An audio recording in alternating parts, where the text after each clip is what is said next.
राधे राधे प्यारे भक्तों, सज्जनों, साधक जनों, आज हम एक अत्यंत भावुक और गहन विषय पर चर्चा करने जा रहे हैं। क्यों कुछ लोगों की मृत्यु कम उम्र में हो जाती है? ये प्रश्न हर किसी के मन में कभी न कभी उठता है। जब किसी बच्चे की मृत्यु हो जाए, किसी युवा की सांसें थम जाएं, तो मन भीतर तक हिल जाता है। प्रश्न उठता है, इतनी जल्दी क्यों?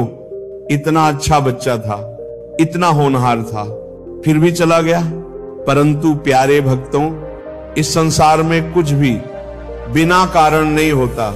हर एक घटना, चाहे वो सुख की हो या दुख की, हमारे कर्मों का फल होती है। जवान मौत का रहस्य, कर्म का गूढ़ सिद्धांत।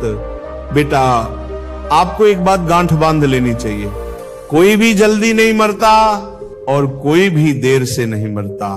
मृत्यु तब होती है जब उस आत्मा के कर्मों की घड़ी पूरी हो जाती है। शास्त्र कहते हैं, कर्माणि गत्यन्ति मनुष्य लोके न चान्यथा पश्यति देवतात्मा।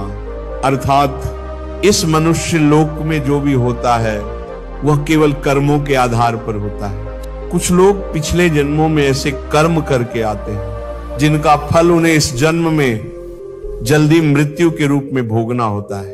कभी कभी आत्मा ने खुद चुना होता है कि इस जीवन में थोड़ी ही देर रुकूंगी, कुछ पुराना हिसाब चुकाना है। परिजनों को दुख क्यों होता है?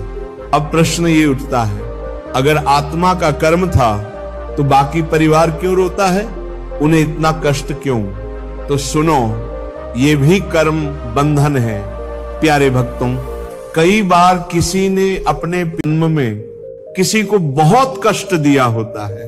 जैसे किसी मां का बेटा मर जाए या किसी बहन का पति, तो इसका अर्थ यह हो सकता है कि उसने पिछले जन्म में उसी आत्मा को बहुत दुख दिया था और अब वह आत्मा कम उम्र में जाकर उसके जीवन भर का दुख बन जाती है। यह कर्म का उत्तरदायित्व है। जैसे कोई जीवन भर कहता रहे, वो चला गया, अब मैं अधूरा हूं, तो ये दुख भी उस आत्मा को दिया गया ऋण है। ये कोई दुर्घटना नहीं, ये एक सटीक गणना है प्रभु की। क्या भक्ति करने वालों को भी जवान मौत आती है? सवाल बहुत सही है बेटा।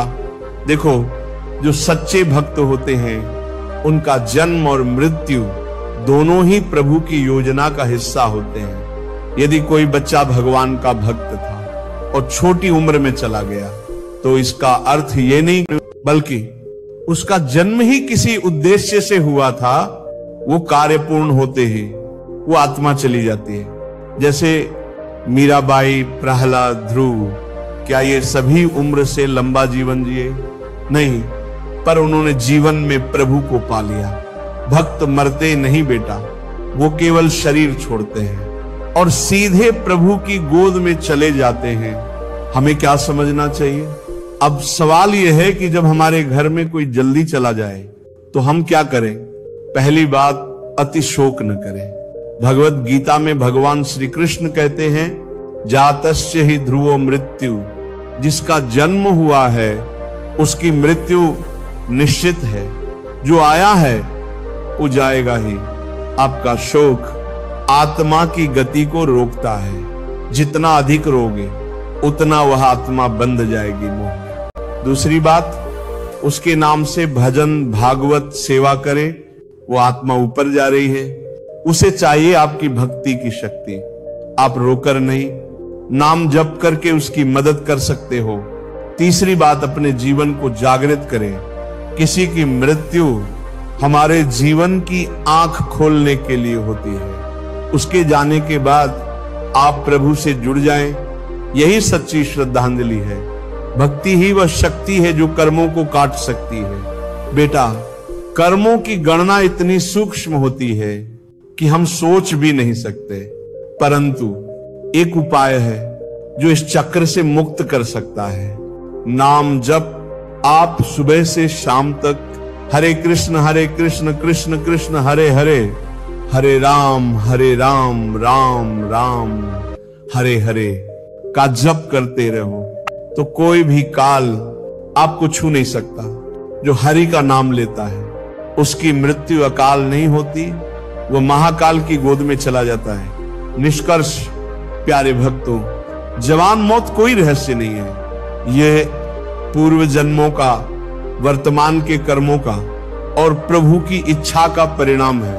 अगर किसी के साथ ये हुआ है तो वह आत्मा कोई संदेश देकर गई है कि अब तुम जागो, तुम संभलो, तुम प्रभु से जुड़ो। जिन्होंने प्रभु को पा लिया उनके लिए मृत्यु, जीवन, दुख, सुख सब एक समान हो जाता है।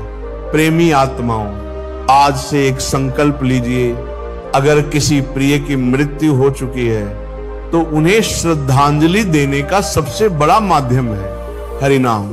उनके नाम पर सत्संग करें, भंडारा कराए, भागवत कराए, पर सबसे पहले अपने जीवन को प्रभु के चरणों में समर्पित करें। जो हरि नाम से जुड़ा है उसका कोई जन्म व्यर्थ नहीं जाता, उसकी कोई मृत्यु अकाल नहीं होती। राधे राधे।